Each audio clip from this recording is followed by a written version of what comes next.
Go ahead.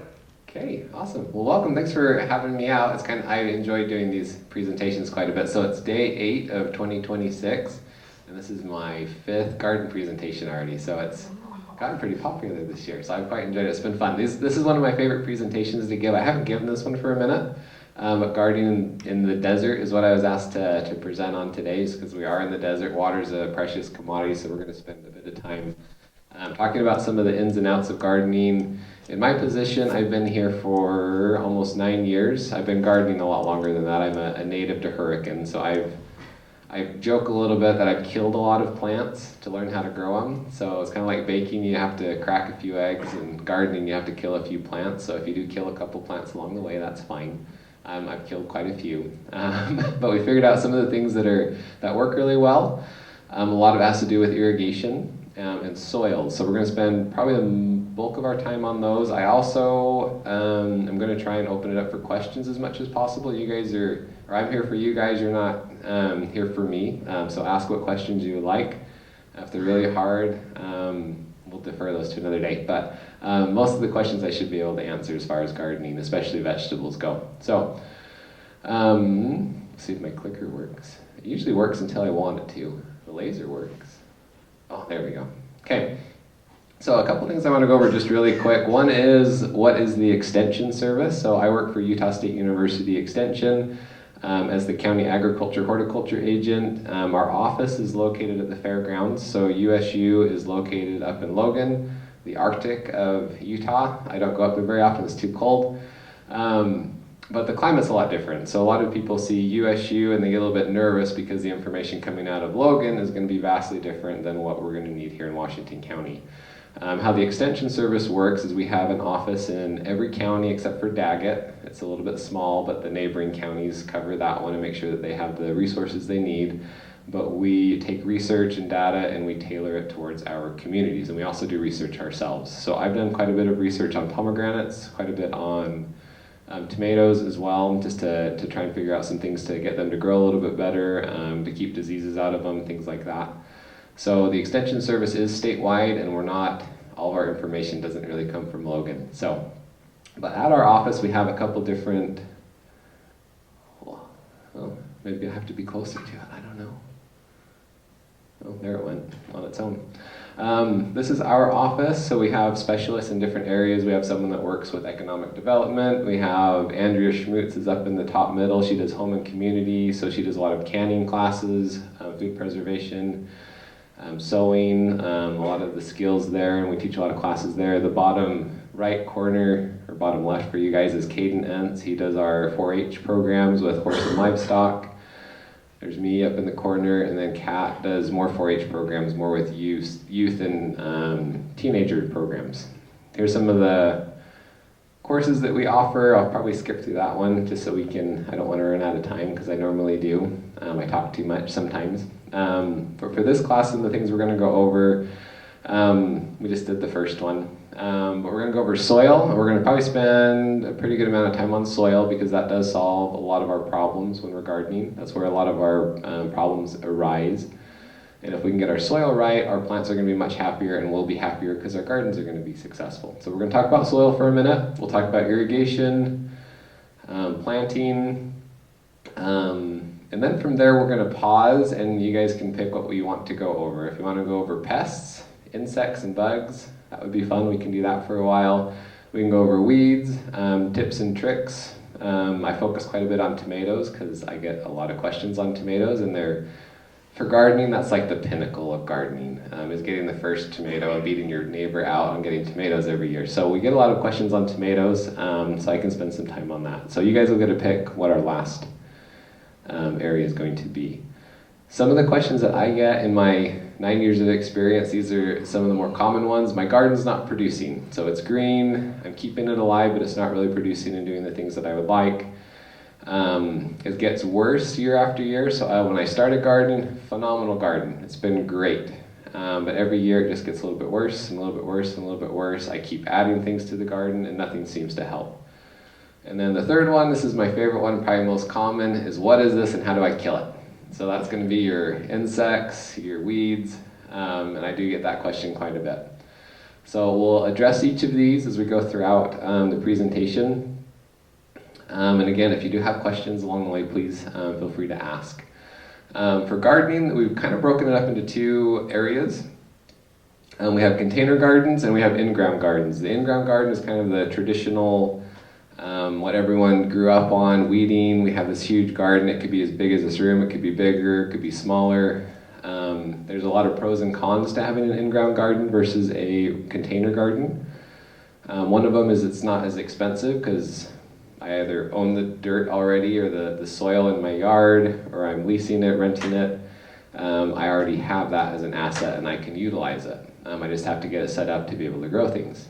You can also utilize the space a little bit better.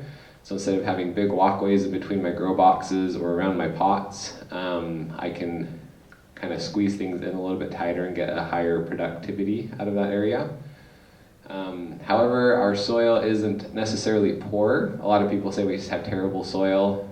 We don't. We have actually pretty rich soil as far as some of the minerals and the elements go that plants need to grow, except for a couple that we have to add. But we do have to amend the soil with those specific nutrients that they need. Also, the one I like to point out is it's been collecting weed seeds for a long time, longer than we've been alive. So when I start watering it, things are going to grow. Maybe things that I don't want to grow. So weeding is usually a bit higher. The opposite is the case with raised beds, almost inverted. They're more expensive initially because I have to build them. Sometimes you have materials that are laying around your house that you can build a raised bed with, and they can be made out of all kinds of materials, cinder blocks, they can be made out of wood, tin. These are both my gardens. So this is my large in-ground garden that I have in Herc, and this is my backyard. I have some nice raised beds.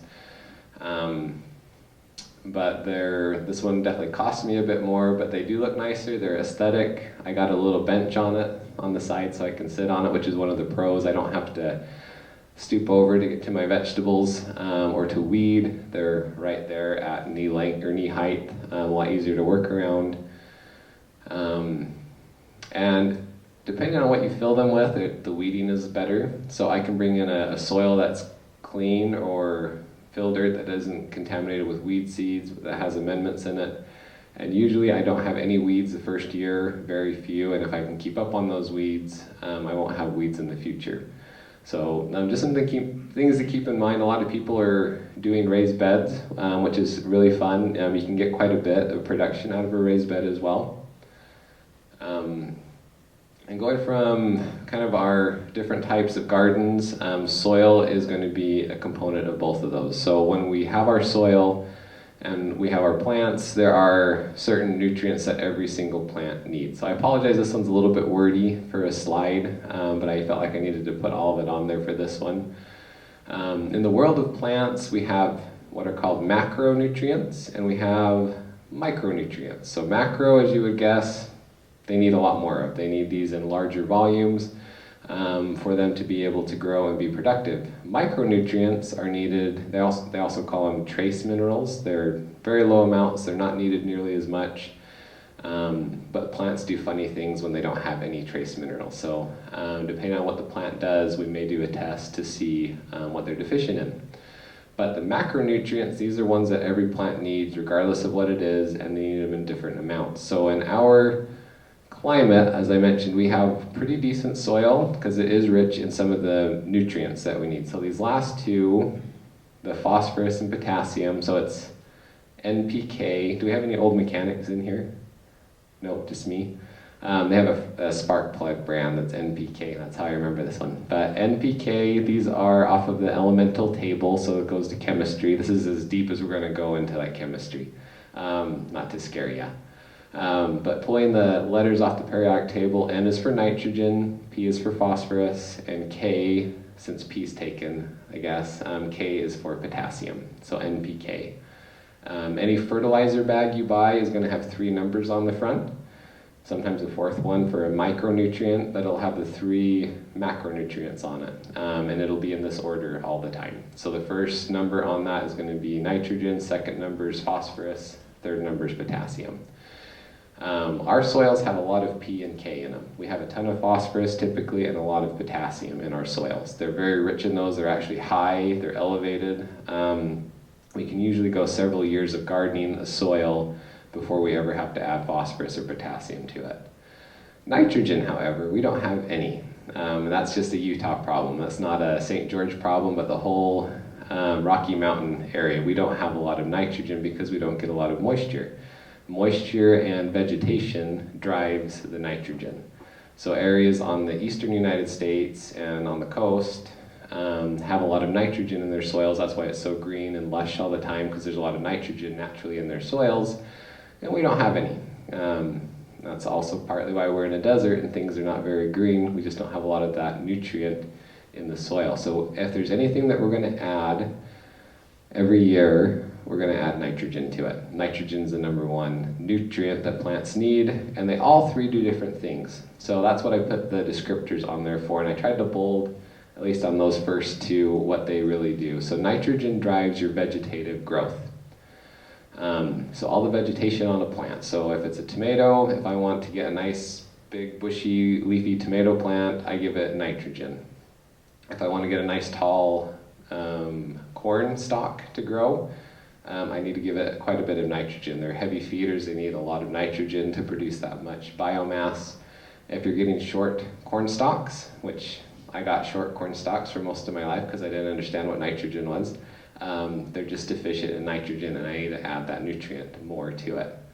But all the vegetative growth, and that's important to note because if I'm trying to grow greens, what's the part of the plant that we're trying to eat on our greens? So if I'm growing spinach, chard, we're eating the leaf, right? We're eating the vegetative portion. So I don't need to worry about the other two really. I'm just trying to get the vegetation off of it so I can eat it and consume it. So nitrogen is what I really need to add. And I bring that up because there are certain plants that you don't really think about that we're eating the vegetation part of. One of them is an onion. Does anyone like onions, like to grow them and stuff? They're quite fun, I enjoy them a lot. The part of the onion that we're actually eating, the bulb part, is a leaf. There are layers and layers of leaves, and it's a modified leaf in a bulb form. So if they're deficient in nitrogen, I get these cute little greens that come up, and I don't get any onions. I get more of the green onions. I don't get the actual bulb. So if I want large onions, you feed them nitrogen really heavily, and you get massive onions. We've been growing onions for a couple of years. I actually made the mistake of giving them a little bit too much nitrogen, and when you get an onion that's about that big, it's really hard to do anything with it. So besides the bloomin' onion, has anyone ever had the bloomin' onion? That's about what we came down to, and we ate a lot of bloomin' onions for a year.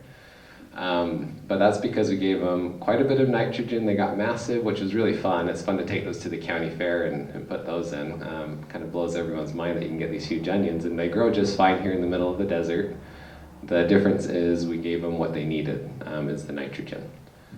Other crops, though, we don't eat the vegetation. We aren't eating the leaves, unless you like tomato leaves. They're kind of nasty. They're really potent. But we're eating the fruit. So we look at these other two nutrients. Yes, we need nitrogen because we have to grow the plant. There has to be some vegetation that's going to hold the fruit. So we do need to have some nitrogen for all plants. But other ones that we're going to try and grow different things, if we're growing roots, if we're growing fruits specifically, they need a lot of phosphorus and potassium. So if I'm growing melons, if I'm growing tomatoes, peppers, squash, all of those are going to produce a flower, and they need phosphorus to be able to do that. Phosphorus is the flower nutrient. We used to work at a nursery up in Cedar City. One of the things that we would do every year is we would create hanging baskets. So if you go through Cedar City, you drive down their main street, they have these really beautiful wave petunia hanging baskets that are on the sides of the road. I don't envy the person that maintains those because you have to deadhead them and you have to go and pinch off all the spent flowers. It's a lot of work. But to be able to get that many blossoms on those plants, we feed them a boom booster is what it's called. It's a product made by Miracle-Gro. The chemical composition on it, so it has those three numbers that we're talking about. First one's nitrogen. I believe it's at like 18, and that's a percentage, so 18% nitrogen, 52% phosphorus, which is very, very high, and then potassium, I think, is around 23 or something like that. But that's the flower nutrient. To get those little wave petunias to be healthy and produce a ton of flowers, we really dump phosphorus to them. So if you have a plant that's doing well vegetatively, so it's producing a lot of greens. If I have a tomato plant that's producing this big, beautiful bush and no flowers, I'm probably missing some phosphorus.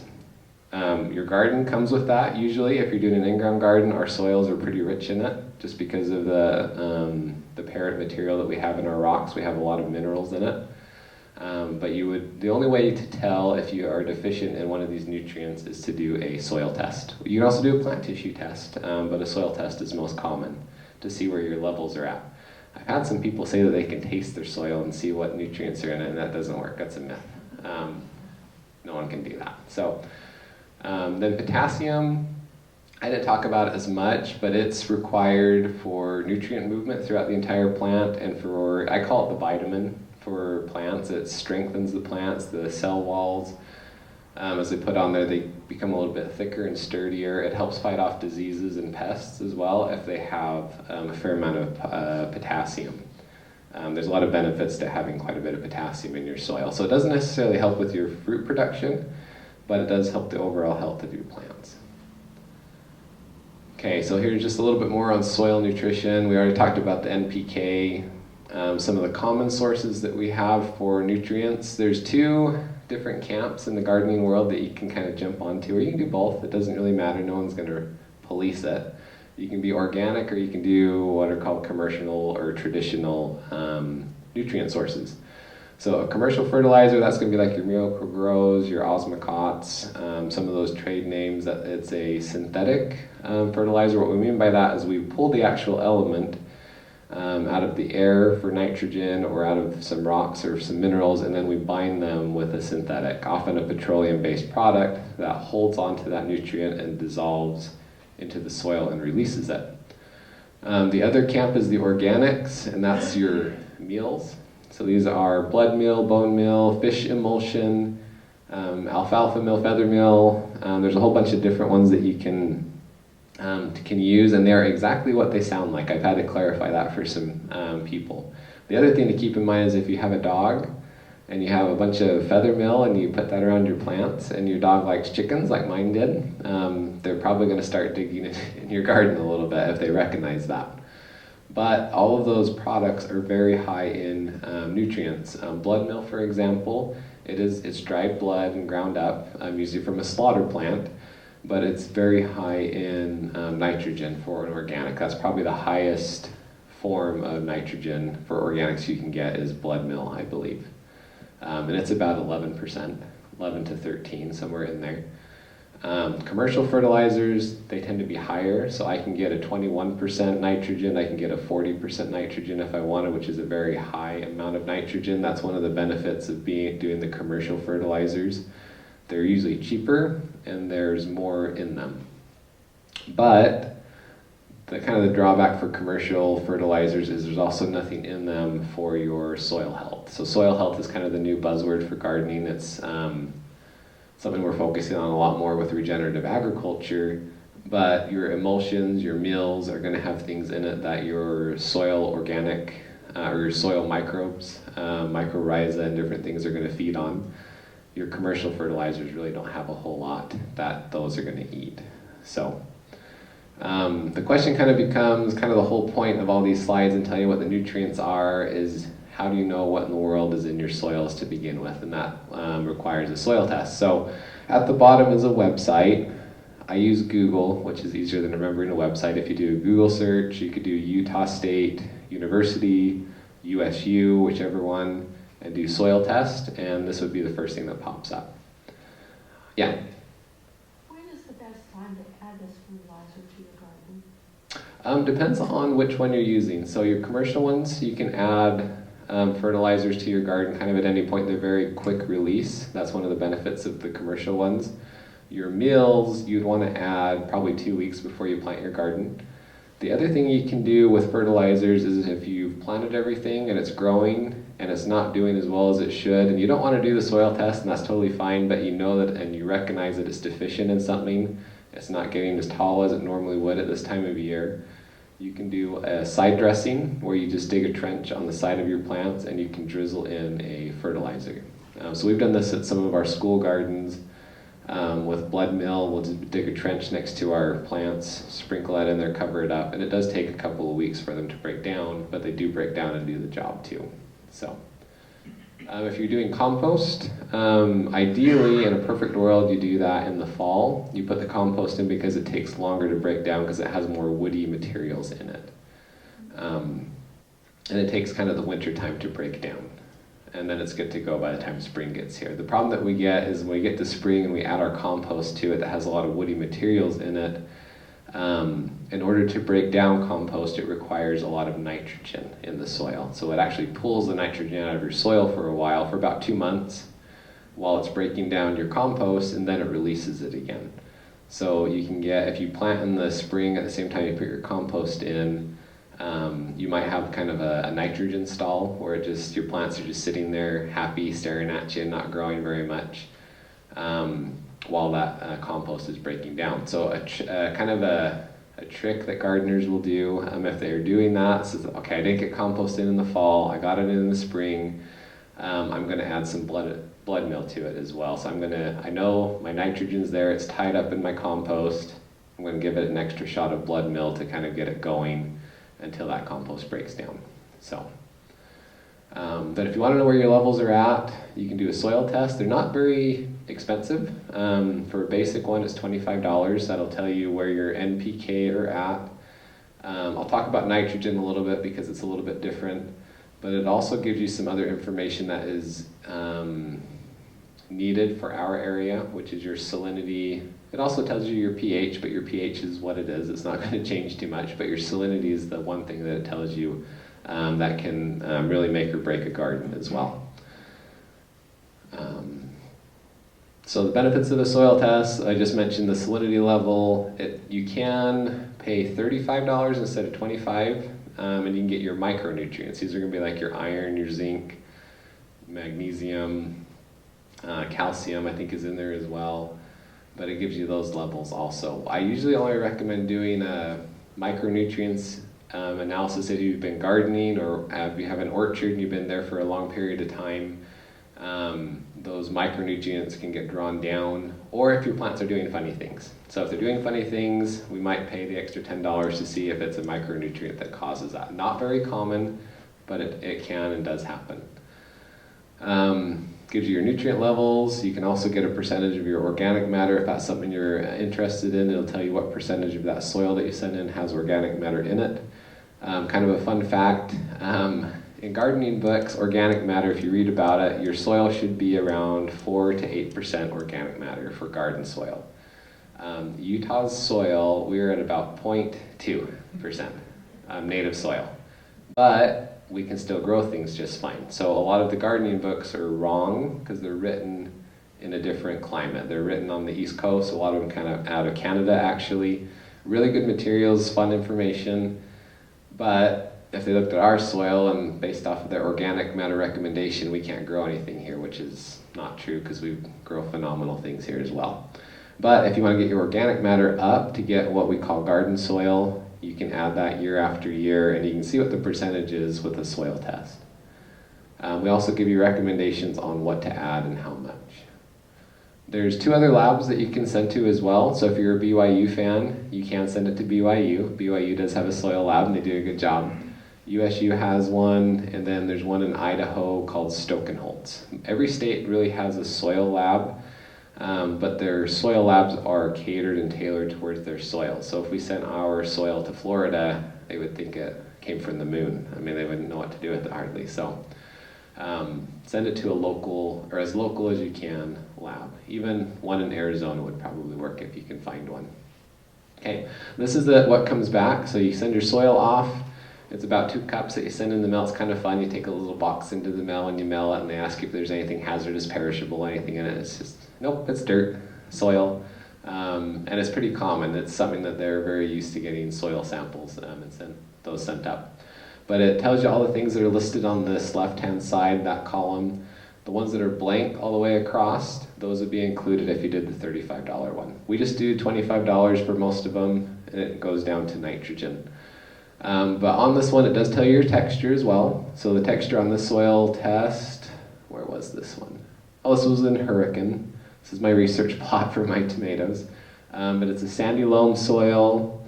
The pH is 7.8, which is normal, especially for Utah.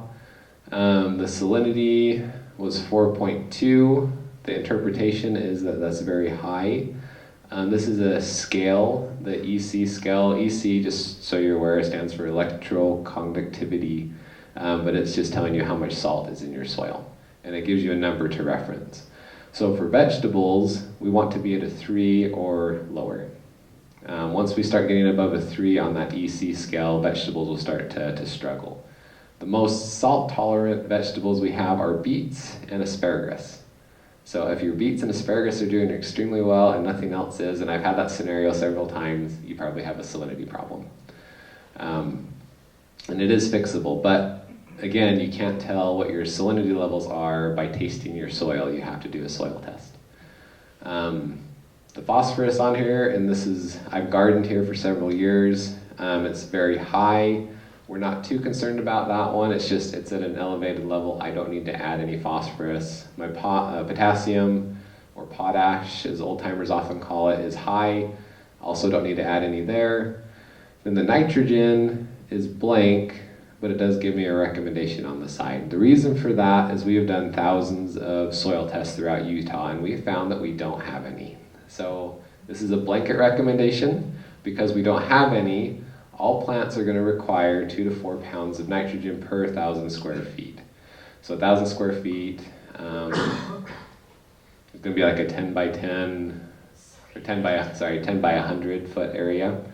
And then you can do some math and break that down. You can also calculate that down to a grow box if you need to.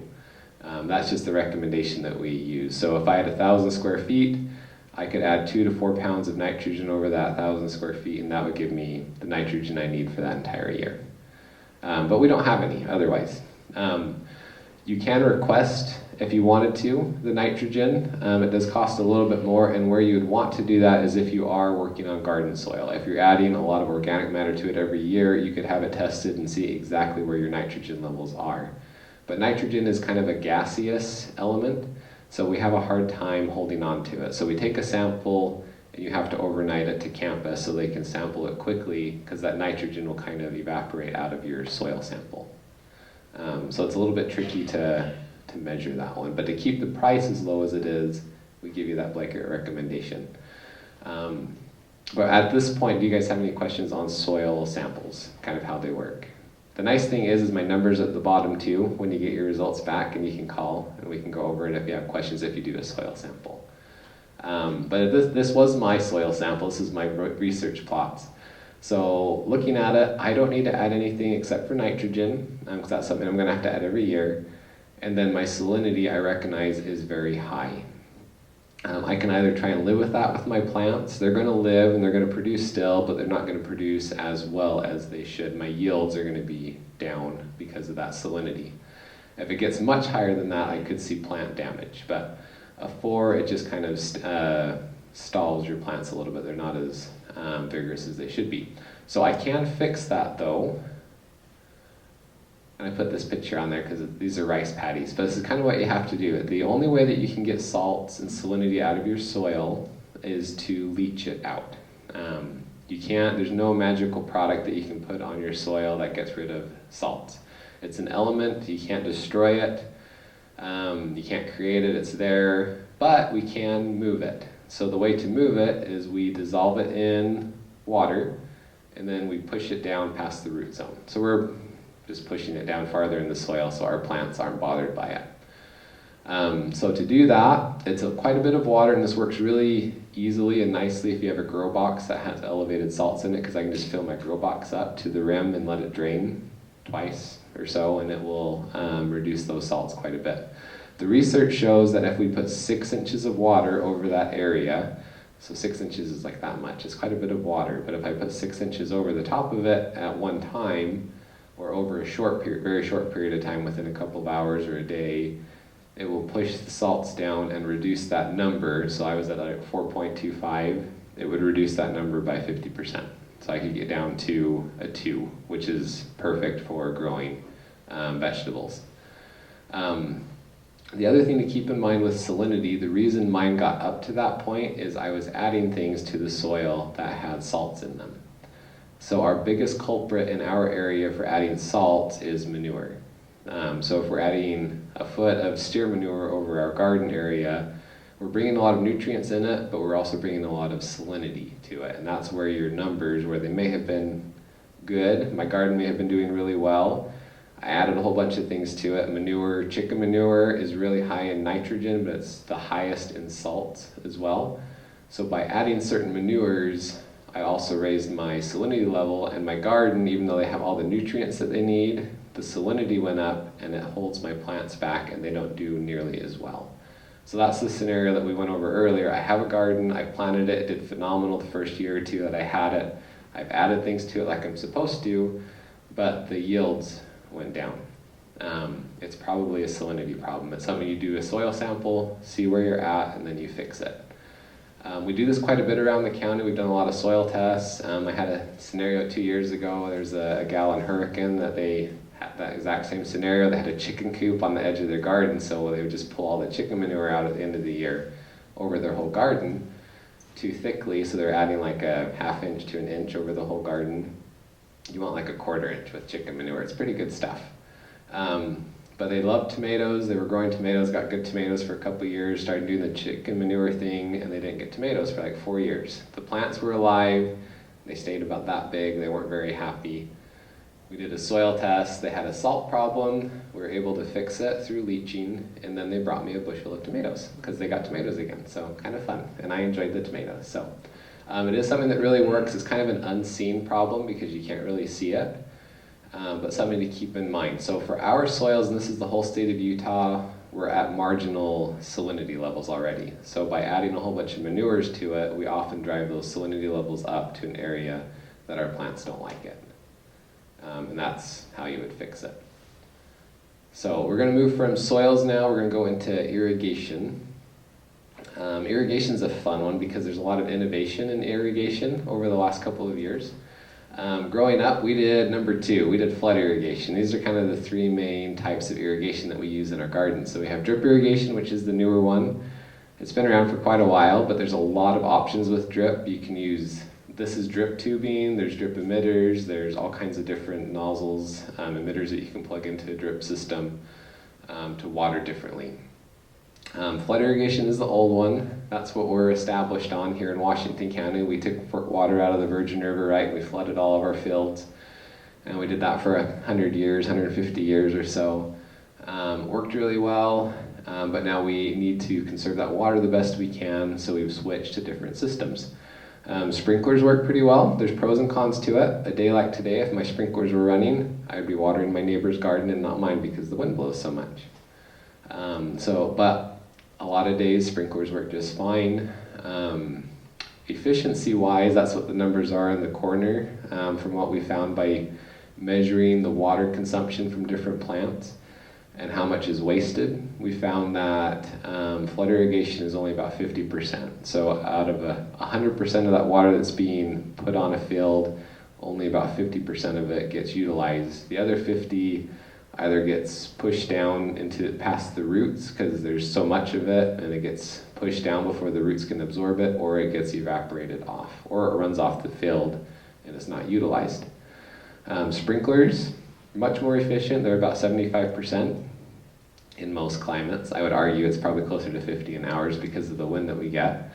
But sprinklers, they're shooting the water up in the air in small particles. You lose it a little bit to evaporation, especially if you're irrigating during the day, which we try to irrigate in the morning or late in the evenings to mitigate that.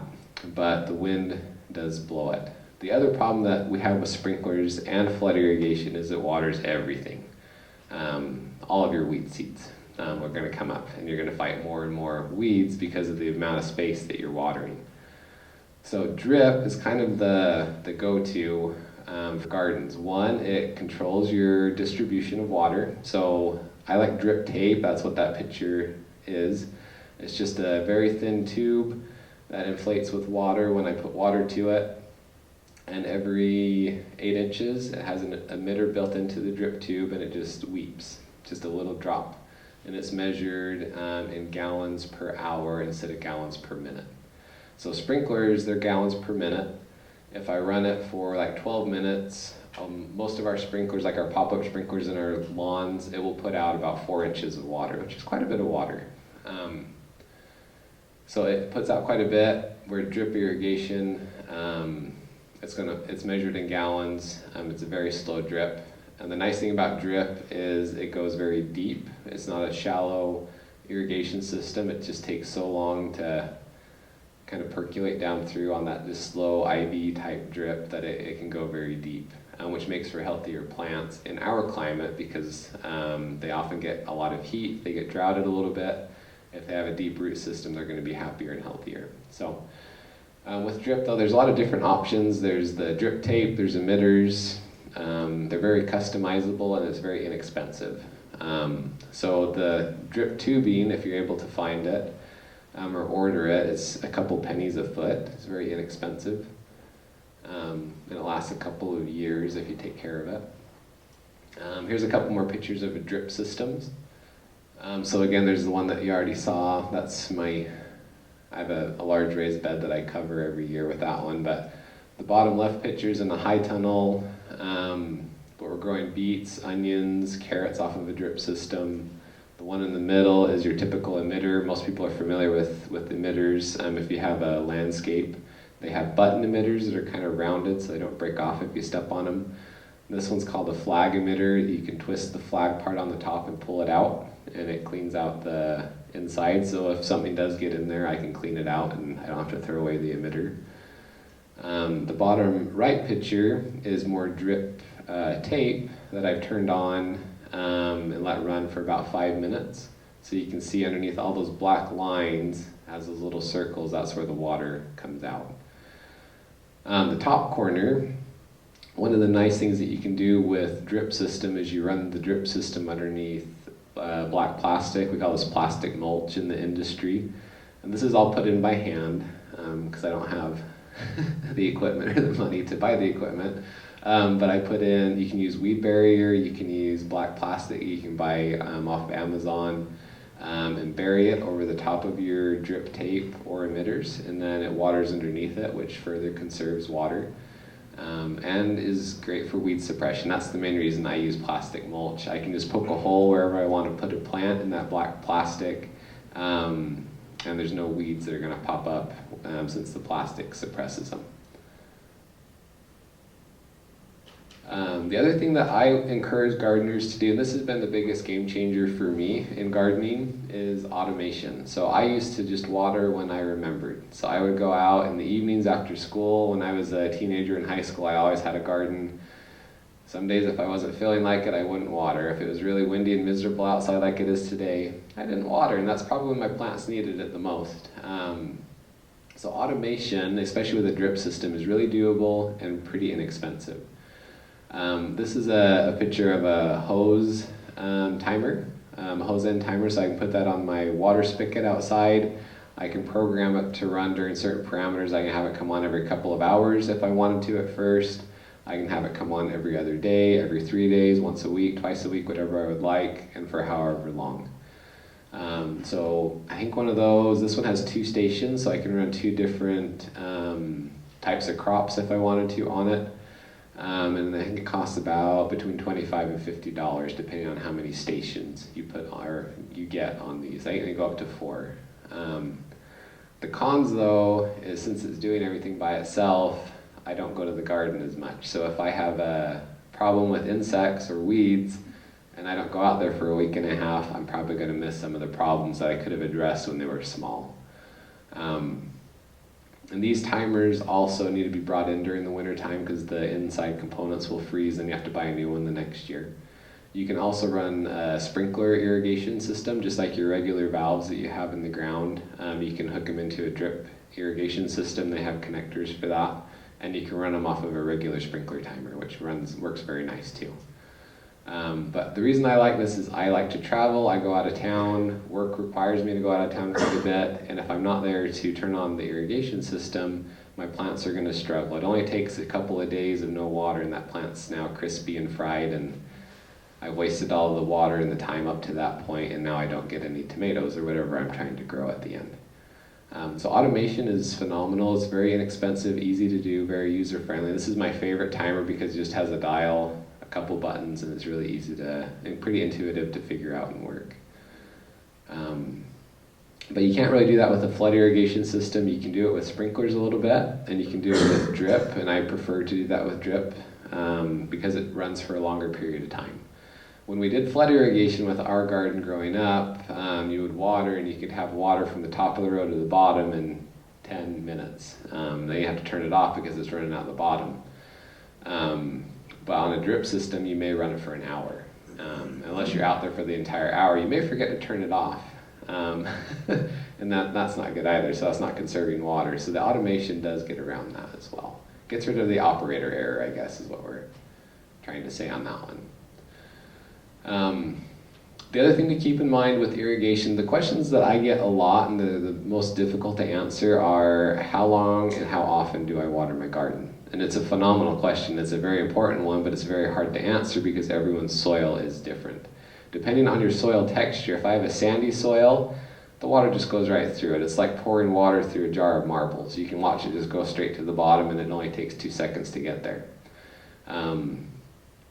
Then the middle one, so on the side, that's kind of a diagram I found that kind of shows the particle size. So you have sand. If you look under just a little bit of magnification, you can see it looks like marbles almost. It's a bunch of little tiny rocks, and there's nothing really to hold the water. So if I have a sandy soil, I'm going to have to water more frequently, and not as much volumes. I'm not going to put 5 gallons of water on it. If I needed 5 gallons, I would put 5 gallons on probably over a 12-hour period or something. I'd have it come on for an hour, put on a gallon, wait a couple hours, put on another gallon to get the requirements that it needs. Just because the water goes through it so quick.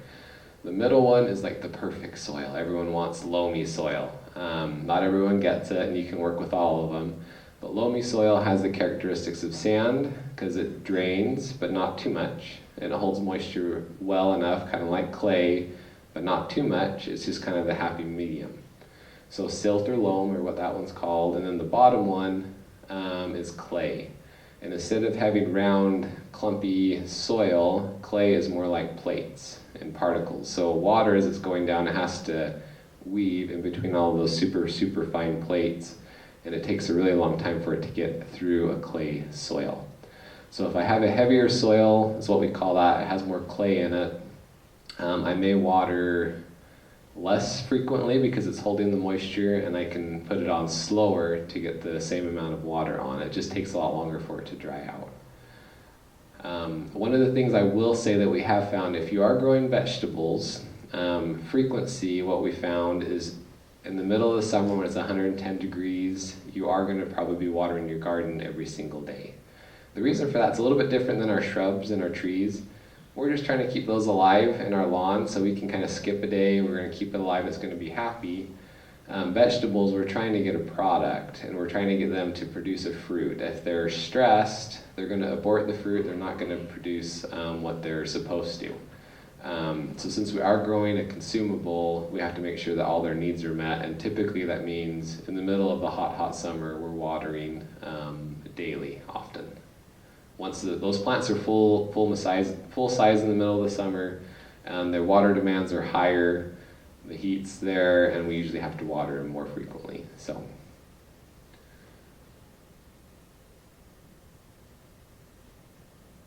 Okay, and the last thing before we let you guys pick what you want to talk about is mulch. So mulch is the gardener's best friend.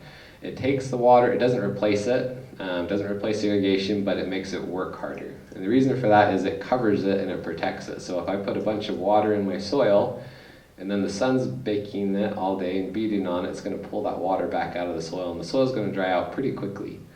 If I cover it though with mulch, it can be, I like grass clippings. Grass clippings are one of my favorite. They break down really quickly, they mat pretty nicely, so it does suppress weeds as well.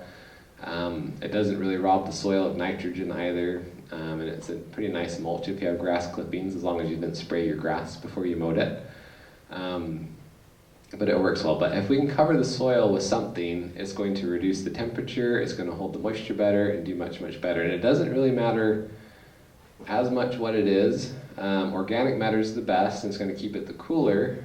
out of all the options. But if I'm using plastic mulch, if I'm using rocks or gravel, which is a little problematic when you're gardening, I have seen it done though. It does cool the soil, it does cover the soil, and it does increase the water retention of that. So even the black plastic mulch that's in that picture is going to hold the moisture better than if that black plastic wasn't there. So something to keep in mind if you really want to conserve water and make it stretch. If you really don't want to water every day in the middle of the summer, the only way you're going to probably accomplish that on a water consumptive plant like onions or tomatoes is to be able to cover that soil with some type of mulch. And then the other question is how deep. People say you need like 50 feet of mulch to suppress weeds, but 4 inches is kind of the ideal spot to suppress weeds. If it's thinner than that, if it's around 2 inches, weeds are going to come up still. Not as heavy, but you're still going to get weeds. If you're trying to suppress weeds with mulch, you need to be more about 4 inches. So, okay. So with that, that's kind of I cover those ones because they cause us the most problems and solve the most problems if we're able to figure out our soil and our irrigation. Then everything after that we just kind of deal with or we figure out as we go, and those are going to be our pests and weeds or heat or sun. What do you guys want to talk about though? Or a question? Question about mulch. Oh, you get the microphone too. I do. The plastic mulch. There's so much emphasis now about microplastics in our environment. If you use a plastic mulch, is that gonna break down into microplastics? Yeah, good question. I haven't read a whole lot on that. From my understanding, a lot of them are UV treated and they don't break down. And most of these plastics you have to remove them after the first year anyways. So it's mitigated. There are products and they look like plastics, but they're made out of cornstarch. So you can get a biodegradable plastic. It's not plastic, it's made out of a corn product and it breaks down in the soil and you don't get the microplastics as well. Other people have kind of gone to using commercial weed barrier that doesn't break down either, and they burn holes in it where they're going to put their plants, and that seems to work. I'm not sure on the microplastics. I don't believe the contamination is nearly going to be as high, but that can be a concern. But from my understanding, most of them are UV treated and they don't break down as quick, but that is a concern. I would go with the biodegradable one if I wanted to put it all together. And you can get different colors too. You can get whites, you can get red, you can get silver. The silver one's like a mirror, but we use that for some research and bug deterrence. It about blinds you when you put it in, so you have to put it in at night. But there's a lot of different options that you can use there. So, yep, great question. Okay, other questions or things we want to look at? Do you think that just in general, do we need to add nitrogen to the lawn, to our grass as well? Yes, so lawns, so again, and nitrogen is, you could just put nitrogen on your grass because we're only growing the vegetation, we're not growing the seeds. But lawn is, I always joke, it's probably Utah's #1 crop. Alfalfa is the #1 crop, but we grow probably more lawn than we do alfalfa. But the whole purpose of lawn is we're forcing it to grow constantly. So if my lawn's not growing, if I don't have to mow it very often, but I want it to be greener, more vigorous, and look nicer, you put nitrogen on it. And a lot of our lawn fertilizers are those 3 numbers. A lot of them, the second 2 numbers, the phosphorus and potassium, are 0. They don't require much. So a lawn fertilizer is usually like a 2100 or something. Yep. But no, that's the perfect thinking. So thinking about what you're growing and the nutrients that they need. Lawn, it's nitrogen. But same like with onions too. I'm just growing something I'm going to eat. The vegetation that needs nitrogen. Yep. My question is, how much nitrogen, phosphorus, and potassium does manure have? Yeah, so we talked about the different, like a commercial fertilizer, they're higher percentages. So a lot of, like a commercial fertilizer, oftentimes we can get a complete one that's going to be like a 16, 16, 16. That's a percentage, so for every 100 pounds, I have 16 pounds of those components. When we get to manures, they're going to be actually quite a bit lower. Chicken manure, I believe, is the highest, but it's only at a 7%. Steer manure is usually around a 3%.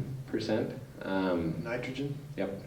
So they're much lower, but as far as an organic or a natural source of nitrogen, they're high. The commercial fertilizers were created because we can get a really high volume of that element. or nutrient. So steer manure is terrible if you're trying to get nitrogen into your soil. It's a great source for organic sources, but it's low still. Fish emulsion is often touted as a great source of nitrogen for plants too, but it's only at like 1%. So, yeah. But for growing things, it's not a bad percentage, but when you're comparing it to commercial fertilizers, they're always going to be quite a bit lower. And sometimes when I throw inorganic fertilizer, like at the base of my trees, I come back the next year and like it's still there. Oh, So yeah. is any of it like getting into the soil? Great question. So the two that probably are phosphorus and potassium. They're more stable elements, so they actually stay more solid and they'll go into the soil at some point. The nitrogen, however, will probably evaporate off, and if it's not getting dissolved in the first week, it's probably getting lost. So when you put the fertilizers down, you almost have to put it in a spot that it gets moisture by its irrigation system, or you have to water it in. So spikes are another one people often use. So you get like an orchard setting, and you can get fertilizer spikes, or like long pellets that you drive into the ground around the perimeter of the tree. But if it never gets water, they never dissolve and they just sit there forever. So you have to keep that in mind with fertilizer, any type. Make sure it gets moisture to break down. Yep. Okay, other hard questions? Or easy ones? Could you talk about some of the concerns related to the use of secondary water in a edible garden? Yeah, so some of the concerns that we do have with secondary water, the biggest one, the one that's come up the most, you guys, let's see, if it's coming out of the Virgin River, we had a case 4 years ago where we had, I think it was a dog that was playing in the river and it came down with a virus. It wasn't from E. coli, but there was something in the water that got into its skin and it killed the dog, which scared everyone, and rightfully so. So the question kind of came from that, is like, how safe is that secondary water to use? Isn't that a toxin from algae? Algae, yeah, an algae, or cyanobacteria, yeah, is what that one was from, which is still, as we're testing the river more often now, it does still pop up every once in a while. So the concern is, like, does that get into fruits and vegetables? And talking to some of the folks up north that oversee water quality, there wasn't too many concerns on that one. My thought on it is being more safe than sorry is drip irrigation gets around that quite a bit. My worry is like a sprinkler system where you're spraying everything on top of it with it. It's going to have more of a much higher risk factor for getting E. coli or some contaminant that comes in from your secondary water. Secondary water, if you're not familiar with it, it's not treated, so we're just taking it directly from a source, putting it into a pipe, and it's not treated, so it's usually pretty inexpensive to use. But because of that, it's not treated, and it does have a higher risk of having something in it. So if it's coating the plant, the vegetables, make sure you're washing it. If you're concerned about it getting absorbed into the plant, drip irrigation really does get around that because it puts it directly in the soil. The plant's roots take up what they need from it and the moisture, and hopefully leave behind anything that would cause a problem. And from talking to the water quality folks, that was their consensus. It should be fine to use. Better safe than sorry. Yeah, talk too much. Wore it out. Okay. Love the microphones. Okay. I'll try to repeat their questions if that helps. Okay. What soil would you put to start a planter box? Oh yeah, good question. So what soil would you want to use if you build a planter box? What could you use? So some people use their soil that's already there, the native soil. The drawback is you throw the weed seeds in there as well, and you have the same problem for weeds. There are a couple places that do sell topsoil. Oh, go ahead. Years ago, we planted a garden in a box on top of concrete, and we had a wonderful crop. Look up the book, probably at the library, it's called the Mittleider system. It uses sand, sawdust, and then a chemical mixture of your three main ingredients and some other things, and you can grow just about anything. We grew potatoes in about a 12-inch deep box. We've grown carrots, beets, lettuce, all kinds of different things. Yep, that one's a good one. It's a little labor intensive at first. Some other options that people have, you can go to, like Star Nursery has bulk soil that they can drop off at your house for a fee, of course. The other one that we've used, we actually have at the extension office, we have a bunch of grow boxes, and we've tried different products to see if we can get them to, which ones would work the best, and they've actually all produced pretty well. We use the one from Star Nursery, which is usually a mixture of sand and compost, similar to the Lighter system, or some of the stuff they use. Sandia Nursery out in Washington Fields, they use, it's Miller's Blue Star mix. They have one just for grow boxes that comes in bags. You just dump that in, and we use that one, and it grew things equally as well. You can also, if you're buying bulk soil, quite a bit of it, and you're concerned about what might be in it, you could have it tested as well. And I've never had anyone refuse a soil test, and you can even give that to them for their customers down the road. But those are two that I'm familiar with. One of the local gardeners that I worked with quite a bit was Casey Jones before he left us and went to Florida. But he used to run the Tonnequin garden. The mixture that they used at that community garden was from Star Nursery again, but they used Dr. Q's potting soil, 50%, and then they used 50% forest grow. However, regardless of whatever one you use, you have to add some stuff to it every year after the garden season is done. Or right before you garden, but you just put in something that's going to break down quickly. But that's the one downfall that I've seen with grow boxes is people fill it with really good stuff, get some good gardens out of it, but they never amend it, add stuff to it. Yep.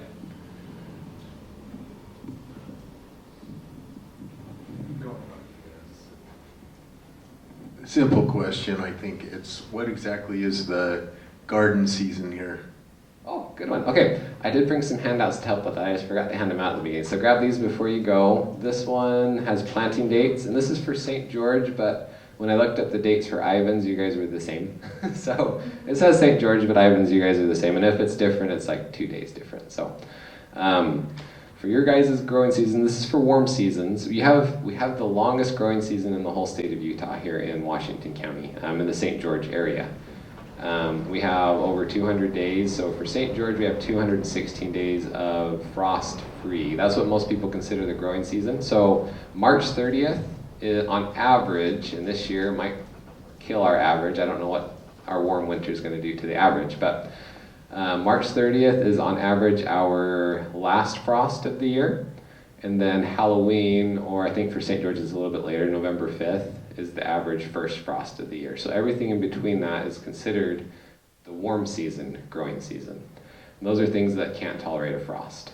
Things that can't tolerate a frost are cool season crops, which are also listed on there. You can plant earlier. So February, people start planting their peas and their cold crops. So like your cabbage, broccoli, cauliflower, and it loves the cold and it doesn't like the heat. So you can almost do 3 gardens throughout the year here, and a lot of people do. So you do your cool seasons early February, warm seasons throughout the rest of the summer, and then you do a fall garden starting in September.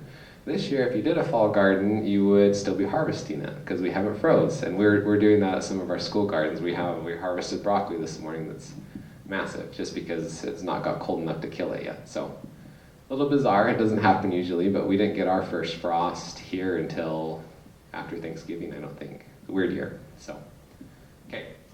My tomato plants sometimes get this worm or caterpillar, hornworm or something. Yes. And sometimes when we're away for a week, I come back and nothing's left. Yeah, it's gone. Here we are. Looks like this guy. That's him. Yeah. This is the tomato hornworm, and if you're a nerd like me, there's 2 kinds. One is a tobacco hornworm, and the other one's the tomato hornworm. The only really difference is the stripes on the side. So you'll notice the tomato one has a V shape, the tobacco one is just a diagonal line. They eat the same thing. But if you're a plant or an insect nerd, I like to point that out. It's kind of fun. But they are host specific, so they don't eat anything else except for Solanaceae family plants, which is going to be your tomatoes primarily, and peppers, eggplant. They will eat all of those. However, if there's a tomato plant next to a pepper plant, they're never going to touch the pepper plant. They're going to eat your tomato plant all day long. That's their favorite.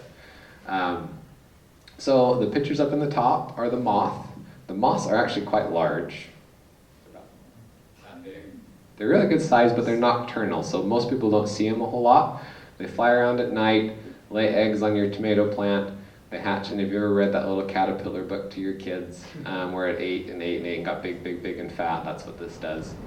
And they have a voracious appetite. They eat leaves, stems. Once the leaves and stems are gone, they'll eat the tomatoes themselves.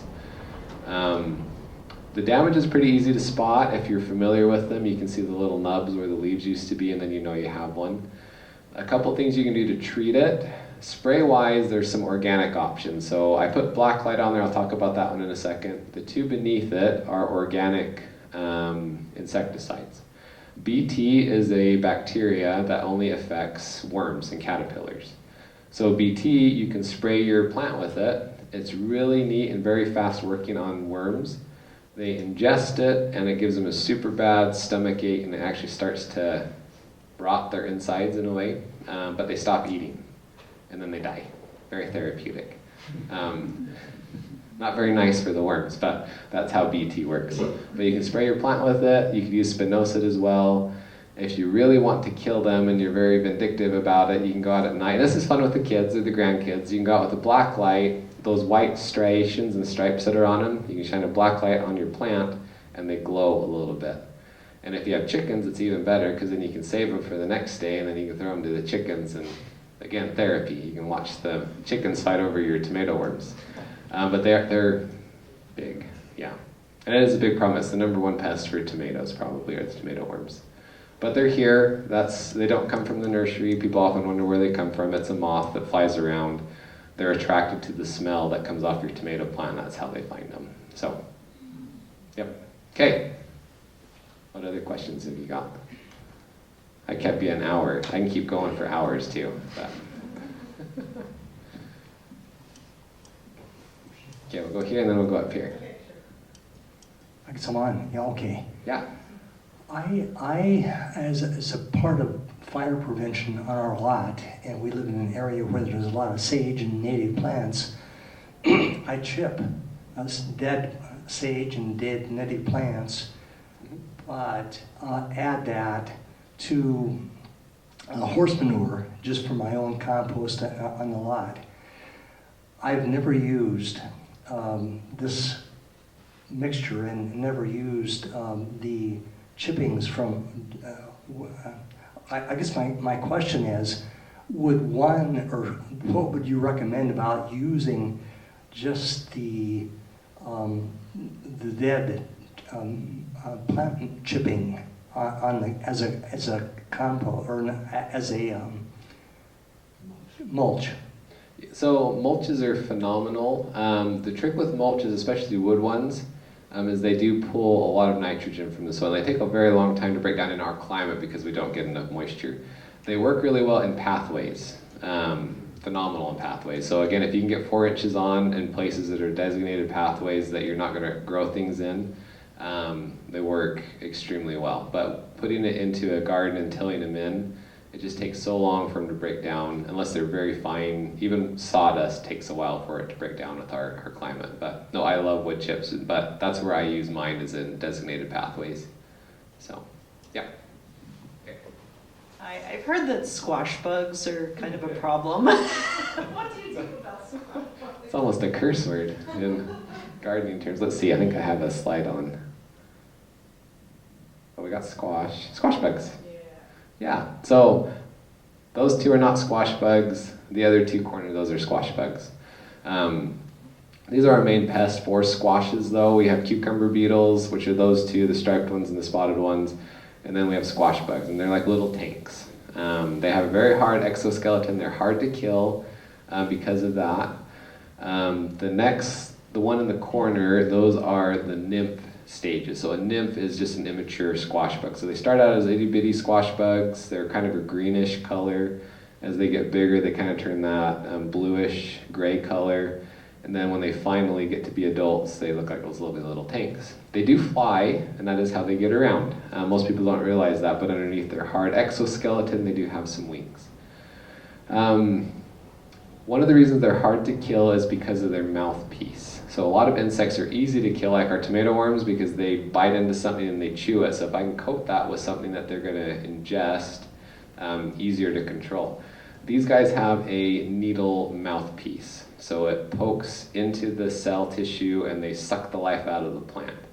But if I coat that plant with a poison or toxin or something, they poke right past it and it's really hard to kill them. That's why they're so hard to control. There are some products that do work, but they're not organic. So I'll tell you the ones that people use. You have to stay on top of them, so it's something that you're going to have to go out and every other day and treat. And they get really creative, but they are effective. So one of them is actually just soapy water. So you can mix like a tablespoon of soapy water in a spray bottle. You can go out and you can spray them.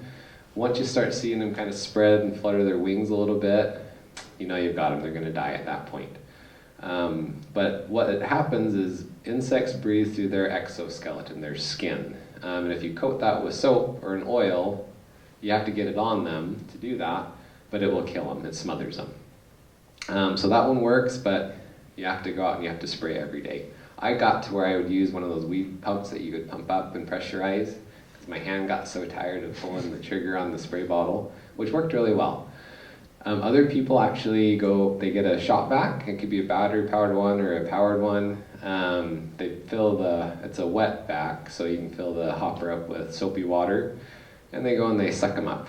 It's kind of therapeutic.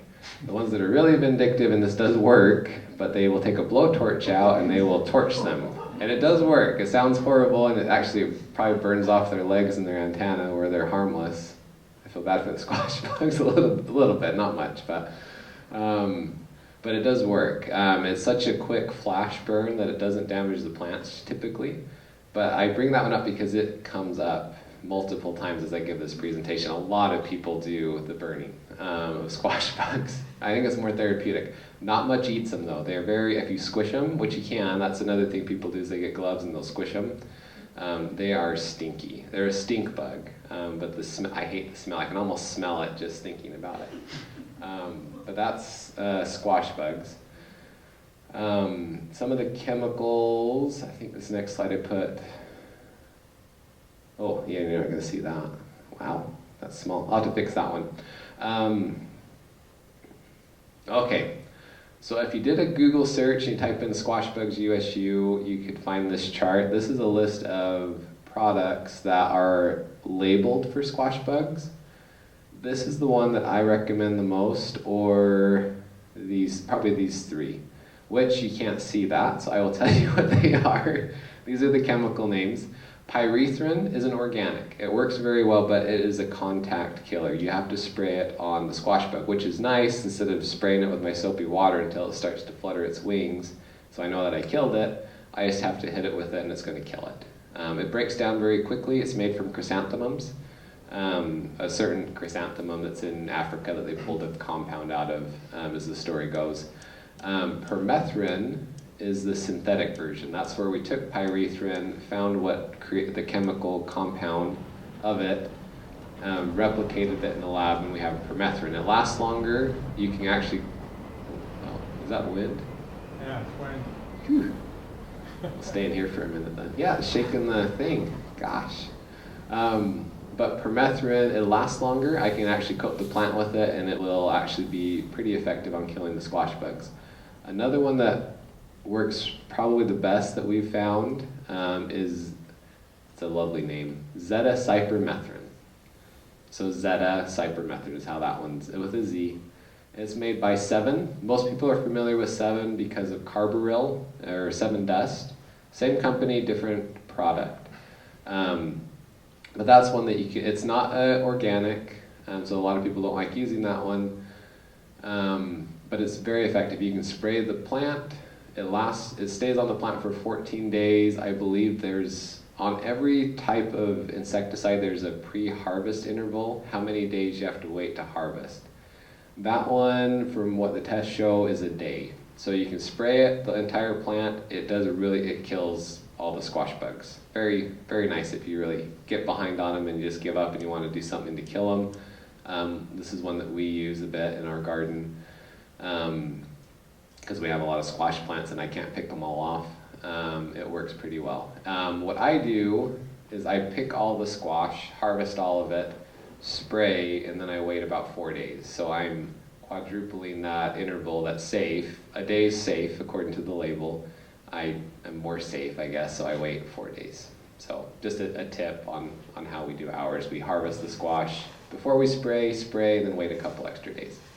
So, but that one you can actually find at Walmart. Pretty easy to find that one. It's pretty well distributed.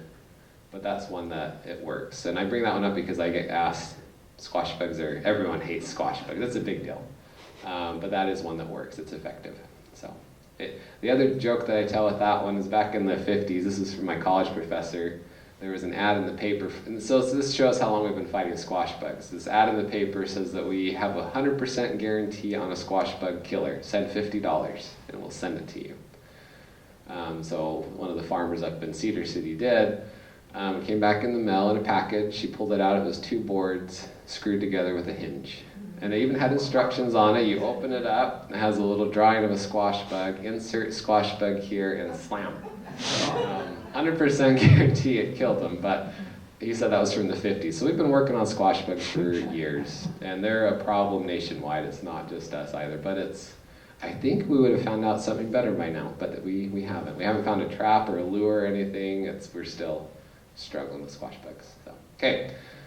Other questions? I'll stay as long as you guys want. If you need to leave, I've kept you your hour, but if you have more questions, we can go over whatever questions you have, and I'll stick around as long as you want. So, any other ones? Thank you.